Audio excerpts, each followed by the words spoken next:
કૃષ્ણ, જય સ્વામિનારાયણ।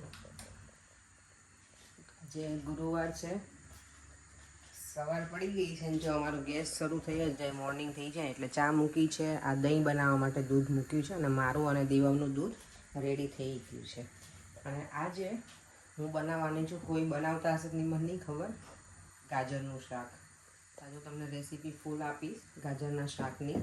તમે ના બનાવી ક્યારેક બનાવજો। મને પરિવારને એટલું બધું ભાવે ને તો એમાં ઘણા વખતથી કહે છે કે ગાજરનું શાક નહીં બને ને વર્ષો થઈ જાય એમ। મને આવું આવડતું નહોતું, અમારા સાસુ એક વખત બનાવી ત્યારથી અમે શીખી ગયા છીએ બનાવવાનું, પણ હું રેગ્યુલરમાં તો નથી બનાવતી। આને છે ને ગાજરને ભરીને બનાવવાનું શાક, એનું બહુ સરસ બને, પૌવાને પલાળીને। તો હમણાં હું બતાવું પછી બનાવું ને એટલે। અને આ દીવામની હવે તો સ્કૂલ છે એટલે દીવામની શાવર લેવા ગયો છે, પર્યાંક છે હજી ઉપર। એ બધા એનું શાવરનું એનું કામ પતાવે ત્યાં સુધી હું મારું દીવામનું લંચ, બ્રેકફાસ્ટ અને આ ભરેલું બનાવું છે ને શાક, એટલે અત્યારે બનાવીને જઈશ, કારણ કે ઇવનિંગમાં આવીને પછી બનાવવા બેસું ને તો બહુ ટાઈમ લાગે બધામાં એટલે। તો ચાલો ફટાફટ હું શાક રેડી કરી દઉં। તમે જો ગાજરને આવી રીતે શું કહેવાય, છાલ ઉતારી અને પછી વચ્ચેથી એક કટ મારી અને માઇક્રોવેવમાં એને થોડી વાર માટે હું પેલું બોઇલ કરી દઈશ, એટલે શું થોડાક આ ગાજર છે ને એ સોફ્ટ થઈ જાય જલ્દી। તો પછી હું કુકરમાં નથી બનાવવાની, એટલે આમાં આવી રીતે કરવાનું તો સરસ લાગે। અને થોડું મેં સોલ્ટ નાખ્યું છે એટલે ગાજર મોળા ના લાગે સર। તો ચાલો પહેલાં એને થોડા બોઇલ કરી લઈએ। અને યસ, તમારી પાસે માઇક્રોવેવ ના હોય, યુઝ ના કરતા હોય તો પછી તમે આમાંય કરી શકો, આપણે ગેસ ઉપર તપેલીમાં તે। જો ગાજરના શાક માટે મેં ગ્રેવી બનાવવા છે ને, ઓનિયન, આદુ અને લસણ એ આમાં એક સાથે કરી નાખ્યું છે ક્રશ, અને અહીંયા મેં પૌવા પલાળ્યા છે। ગાજરને ભરવા માટે જે મસાલો બનાવું ને એ પૌવાનો બનાવું, આમાં પેલું ચણા લોટવાળું ને એવું ના બનાવું, એટલે તો કંઈક ડિફરન્ટ લાગે, મજા આવે ખાવાની। એટલે પૌવા મેં પલાળી દીધા છે અને હવે એમાં બધા મસાલા એડ કરીશ। તો જો ગાજરના ભરવાના મસાલા માટે મેં લીધું છે પૌવા પલાળેલા, કોથમીર, પછી ધાણા જીરું પાવડર, લાલ મરચું, હળદર, સોલ્ટ છે, ગરમ મસાલો અને થોડી શુગર, કારણ કે આપણે ટામેટું ને એ બધું એડ કરીએ તો થોડી શુગર હોય તો સારું લાગે। અને મારે લગભગ ગોળ કે શુગર હોય શાકમાં। અને ગ્રેવી બનાવી દીધી છે, તેલ પણ મૂકી દીધું છે, એટલે તેલ આવી જશે ને તો પહેલાં આ ઓનિયન એનું ગ્રેવીને નાખી દઈશ અને પછી બધો મસાલો મિક્સ કરી, ગાજર ભરાશે તો ભરે ને ત્યારે ઉપર પછી પહેલાં કરી નાખીશ। તો ચાલો હવે પાછું કેરી ઓન કરું મારું શાક બનાવવાનું। અને યસ, મસાલામાં બાઇન્ડિંગ માટે થોડું ઓઇલ યુઝ કરવાનું, એટલે બધું બરાબર મિક્સ થઈ જાય ને। તો વઘારમાં મેં રાઈ, જીરું, સૂકા લાલ મરચાં અને તમાલપત્ર એટલું નાખ્યું છે, અને બસ હવે આ ગ્રેવી એડ કરી દેવાની અંદર। જો મારી ચા ગરમ થઈ રહી છે અત્યારે, અને અહીંયા રેસીપી થઈ રહી છે, બોલો। ચા મેં બનાવી નાખી હતી, પણ પરેંગ નીચે લેટ આવ્યા ને એટલે તો જો ગાજરને મેં થોડા આવી રીતે બોઇલ કરી લીધા હતા માઇક્રોવેવમાં, અને એટલે ઇઝીલી તમે આવી રીતે ભરી શકો। ભરવા હોય તો ભરવાના, ટાઈમ ના હોય ને તો પછી એમને નાખી દેવાના, આપણે જેવો ટાઈમ સગવડીએ ધરમ રાખવાનો। આ બાજુ મારી ગ્રેવી બને છે। 1 મિનિટ, મારી ચા તૈયાર થઈ ગઈ।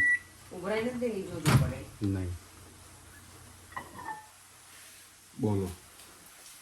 બસ તો જો હવે આ બની જાય પછી એમાં આ ગ્રેવી ચડી જાય ને અંદર, આ ઓનિયન ને એ બધું, પછી એમાં ટામેટાનો પ્યુરી નાખી દઈશ। એ થઈ જાય પછી આ ગાજર નાખી દેવાના, બસ થોડી વાર રહેવા દેવાના, એટલે આપણું કેરેટનું શાક રેડી।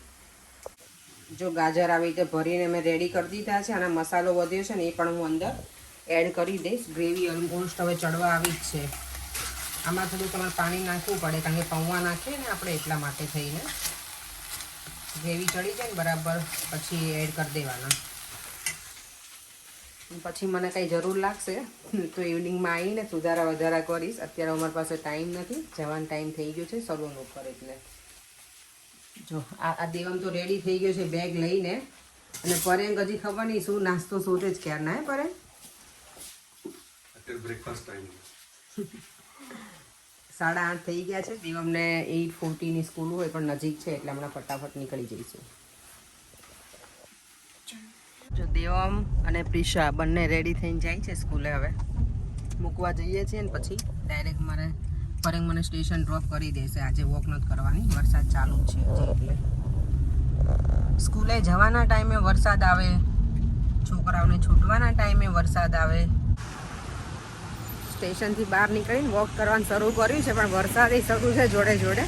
અને મને છે ને છત્રી લેવાની ટેવ નથી, ઘરેથી લઈને ના નીકળું ત્યારે મને પકડવી પડે એટલે મને કંટાળો આવે. હવે કંઈક એવું પેલું રેઇનકોટ કે એવું જ મને લાગે લેવું પડશે. અને અહીંયા જો રોડ વર્ક ચાલે છે અત્યારે સવારમાં. 5th of સપ્ટેમ્બર અને આજે છે ટીચર્સ ડે. તો બધાને હેપી ટીચર્સ ડે. તો નીકળી ગઈ છું સલૂનથી અને અહીંયાનું વેધર એટલું બકવાસ હતું કે ના પૂછો. બકવાસ એટલે મીન્સ બહુ જ રેઇન બહુ હતો આજે અહીંયા. તો થોડુંક બોરિંગ ડે હોય ને એવું લાગે રેઇન હોય ને ત્યારે. ઘર જો કલરફુલ કેટલા ફાઇન લાગે છે ને અહીંયાથી બધા જ.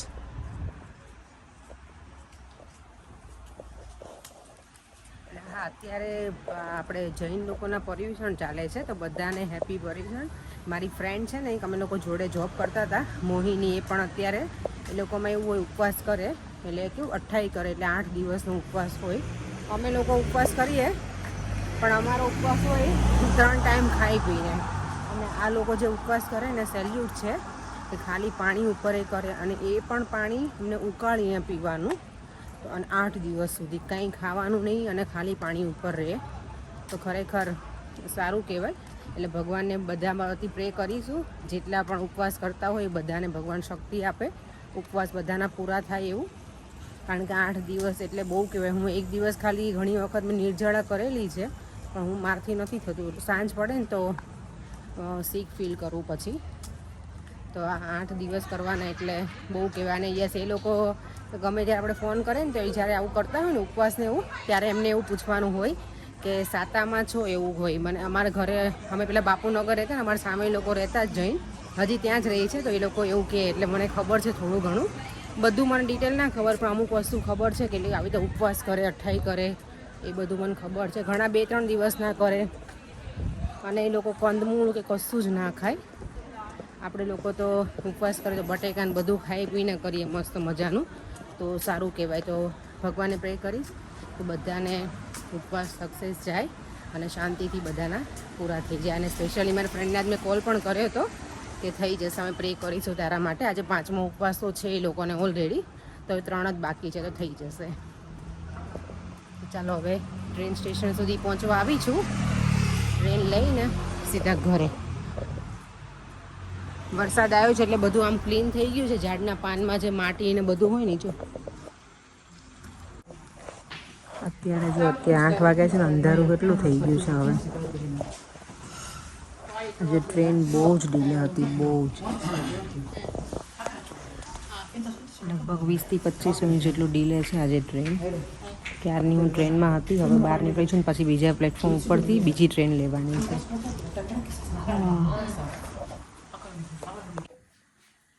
તો જો અહીંયા મારા ગાજરનું શાક રેડી થઈ ગયું છે, રોટલી બને છે અને અહીંયા જમવાનું શરૂ થઈ ગયું છે આ બંનેનું. દેવ, કેવું લાગ્યું બેટા ગાજરનું શાક? ડિફરન્ટ કે સારું લાગે? એકદમ ચકાસ. બહુ મસ્ત. પર્યાને એટલા દિવસથી ઈચ્છા હતી ને ગાજરનું શાક ખાવાની. જો સલાડ છે, છાશ, અથાણું. તમે લોકો ગાજરનું શાક ના બનાવતા હોય ને તો ટ્રાય કરજો. આ રેસીપીથી ખરેખર મજા આવશે. ભરેલું મજા આવે ખાવાની. થોડુંક ડિફરન્ટ પણ થઈ જાય ને. આપણે રીંગણ બટેકાનું ને એ બધા ભરીને ખાતા હોય, ભીંડાનું ખાઈએ ભરેલું, પછી બીજા છે ને ભરેલા શાક ખાઈએ, મને યાદ નથી આવતા. પણ આનું ટ્રાય કરજો, મજા આવશે. તો ચાલો હવે હું ફટાફટ રોટલી બનાવીને હું પણ જમી લઉં. તો આવતીકાલે મારે ગરબામાં જવાનું છે ને અચાનક નક્કી કર્યું છે બધું લાસ્ટ મોમેન્ટ. તમે જો મારી પાસે 3 ચણિયા ચોળી છે, એમાંથી કયા પહેરું ને એ નક્કી કરીશ. એક આ છે બ્લેક, બ્લુ એન્ડ વ્હાઈટ. ખબર નહીં એવું કયા પહેરું. આ તો નહીં પહેરું કદાચ, એવું લાગે છે. આ બેમાંથી હવે એક ડિસાઈડ કરીશ કે કયા પહેરું. તો આવતીકાલે મારે જવાનું છે ગરબામાં આદિત્ય ગઢવીના. તો કાલે ઇવનિંગમાં છે એટલે હું સલૂન ઉપરથી ડાયરેક્ટ જવાની છું. એટલે અત્યારે ચણિયા ચોળી લઈને બધું સિલેક્શન કરી અને આવતીકાલે જ્યારે જઈશ ને ત્યારે લઈને જ બધું સાથે જઈશ. તો ત્યાં સલૂન ઉપર તૈયાર થઈને પછી ડાયરેક્ટ જવાનું છે ફેમિલી. અત્યારથી જ છે ને આ બધું નીકાળી નાખ્યું છે સોનાની વસ્તુ, કારણ કે પછી સવારમાં આટલો બધો ટાઈમ ના મળે ઇયરિંગ્સ ને બધું નીકાળવાનું અને પાછું બીજું પહેરવાનું. નહીં તો હું ઘણી વખત શું કરું, નીકાળી દઉં પછી ક્યાંયનું ક્યાંય મૂકી દઉં છું. અત્યારે જ મેં નીકાળીને રાખી દીધું છે સરખી જગ્યાએ, એટલે ભૂલી ના જવાય. તો એ બધું રેડી કરી નાખ્યું છે. અને આજે કોમેન્ટ હજી રીડ કરવાની બાકી છે, તો ચલો કોમેન્ટ રીડ કરી લઈએ હવે. તો યસ, મેં આજના વિડીયોમાં જે કીધું, કમેન્ટ કરી હતી કે મગનું શાક કોણ બનાવે અને શું કામ, તો બધાની કોમેન્ટ આવી છે કે મગ લગભગ બધા બુધવારે બનાવતા જ હોય. અને હા, અહીંયા અમે બનાવીએ છીએ. અને એક નિતાશા છે, એમની કોમેન્ટ સરસ છે, મને બહુ ગમી. આખા વીકનું એમણે મેન્યુ આપી દીધું છે મને, કે સોમવારે, મંગળવારે, બુધવાર, સોમવારથી રવિવાર સુધીનું. તો મને ગમ્યું, બધું સારું છે. સોમવારે તુવેર દાળ, મંગળવારે કઢી, બુધવારે મગ, ગુરુવારે સફેદ ચણા, શુક્રવારે ચણાની દાળ, શનિવારે અડદની દાળ. તો એ રીતે બધી દાળ અને શાક ને એવી રીતે એમણે કીધું છે મેન્યુ. તો ગુડ, ગમ્યું મને. ક્યારેક મને પણ મેન્યુ ખબર ડિસાઈડ ના થાય ત્યારે ઇઝીવાળું છે તમારું, કે જલ્દી બની પણ જાય અને કંઈ ડિસાઈડ કરવાનો પેલું ના ટાઈમ ના બગાડવો પડે એમ. તો થેન્ક યુ સો મચ. અને બધાની કોમેન્ટ દેવા માટે થઈને પણ છે. એની સ્કૂલને શરૂ થઈ તો બેસ્ટ ઓફ લક બધાએ કીધું છે, તો થેન્ક યુ બધાને. દેવમ તો જો અત્યારે સૂઈ જ ગયો છે, એટલે હું થોડું વધારે ધીમેથી બોલતી હતી કે જાગી ના જાય એમ. એક વખત સૂઈ જાય પછી જાગતો નથી, પણ ક્યારેક હું બહુ વધારે મોટેથી બોલું તો કંઈ નક્કી ના હોય એટલે. તો બસ હવે 10 વાગી ગયા છે ને, સુવાનો ટાઈમ પણ થઈ ગયો છે. અને આ વિડીયોનો એન્ડ પણ અહીંયા જ કરું છું. જો તમને આ વિડીયો ગમ્યો હોય તો like, share and subscribe. Bye. જય શ્રી કૃષ્ણ, જય સ્વામિનારાયણ.